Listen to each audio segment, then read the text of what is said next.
Good morning. Thanks for tuning in. Got the story today, part of the story of a guy by the name of Bud Ogle. And he was a suburbanite, and he started a ministry in the city of Chicago. Now, the story that I'm sharing with you goes back to 1997. So actually, when I get done here, I'm going to go online and see what I can find out about him. But he's training a group of volunteers. He worked in a challenged neighborhood in the city of Chicago. And he was training some volunteers. They were working on building homes for people that needed homes. And he nearly severed his hand in two with a power saw. I don't even like thinking about that.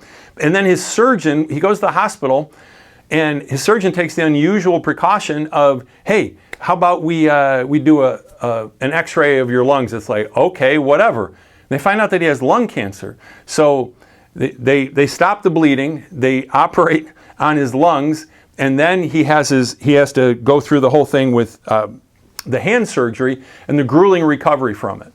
So it's kind of a good news, bad news thing, because obviously if he doesn't have the hand cut up, and if the doctor for some inexplicable reason doesn't say, hey, why don't we do a lung x-ray, he probably would have died because the lung cancer would have been undetected.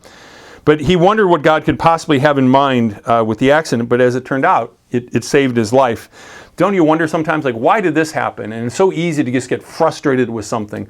I know a friend of mine was traveling overseas and was so frustrated. And I just sent him an email and just said, I'm just going to pray that God works something redemptive out of this. And you know what? A couple weeks later, I got a communication from him, and he was supposed to stay right where he was at, and it worked out to exactly the way God wanted to. But one of the things that he thought about was that as he kept squeezing the tennis ball to regain strength in his hand, that both his salvation and recovery involved excruciating pain. It's just the world that we live in. And for those who volunteer to work with him in one of Chicago's probably worst neighborhoods, he guarantees one spiritual lesson. You will learn how to fail. You know, I'm not that good at that, okay? It's like, I always like to think that everything's just going to kind of go like this. But the reality is, life doesn't go like this all the time. So on Tuesday mornings, we have a Bible study here. 10 o'clock, you're welcome to come out. We don't say that it's a senior study. Anybody can come to it. But I will say that I am quite confident I'm the youngest person that is normally there, so you can draw your own conclusions. One of the things that from time to time, when I like to get a laugh, I say, who here has lived a life that's gone exactly the way they planned it to go? And people, they just laugh.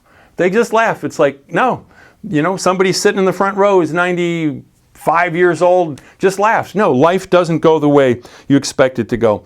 When Bud ministered in the city of Chicago, 1997, it's just like the city shuts down a homeless shelter on technicalities, a promising leader slips back into heroin addiction, arsonists destroy a newly rehabbed building, church windows are broken, gangs shoot 2 kids outside ministry headquarters, just one thing after another. And it's one step forward, one step back, sometimes it's too many steps back. Nothing goes according to plan. And he says that's what happens in this neighborhood, and failure becomes a way to learn God's grace. He said, I see alcoholics and addicts, they sober up, but then they fail many, many times. And then others gradually receive God's grace in the midst of failure. He says, in my experience, recovery and transformation depend primarily on whether a person believes he or she is forgivable. I want that to be your word of hope today. Do you believe that you're forgivable? So you might not have like the classic sins, whatever it is, but do you believe that you're forgivable? I think that's so true. It's so true that if we believe that we're forgivable, that somehow that Jesus can forgive us. Sometimes it's so easy to believe that God's going to forgive him and God's going to forgive her, but man, me. Sometimes it's hard for us to take that, and I hope you can today. I want to give a shout out to Philip Yancey. He wrote this article in 1997 for the back page of Christianity Today. God bless you. Have a great day.